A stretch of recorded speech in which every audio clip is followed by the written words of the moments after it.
Hi all, నేను మీ ప్రియ. Morning లేవగానే ఒక్కోసారి అయితే బాదం తిని సబ్జా వాటర్ తాగే టైం కూడా ఉండదు నాకు.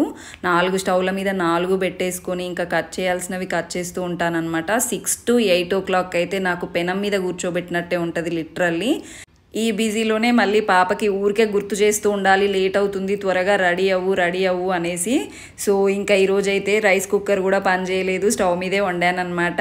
ఇంకా టిఫిన్ విషయానికి వస్తే ఈరోజు దోశ అలాగే పల్లి చట్నీ చేశాను. ఇంకా పాపకైతే సాంబార్ రైస్ కలిపాను. ఇద్దరికి స్నాక్ ఐటమ్ మ్యాంగో పెట్టానమాట. ఇంకా మా వారికి అయితే వైట్ రైస్ అలాగే బోడకాకరకాయ కర్రీ సాంబార్ అయితే పెట్టేశాను. ఇంకా నాన్న కూడా మండే రోజు ఊరు వెళ్ళిపోతారు కదా, 2-3 డేస్కి సరిపడే ఐటమ్స్ అన్నీ పెట్టేశాను అనమాట. ఇంకా మేడ్ వచ్చి వర్క్ చేసుకునే లోపు ఇల్లంతా దుమ్ము ఎక్కడైనా ఉంటే క్లీన్ చేసి బట్టలన్నీ వేసేసి ఆరేస్తానమాట. ఇంకా నేను టిఫిన్ చేసి స్నానం చేసేసి పూజ చేసుకుంటాను. 11 to 3 o'clock అయితే నా పర్సనల్ టైం గైస్. ఇది నాకు చాలా ఇష్టమైన టైము.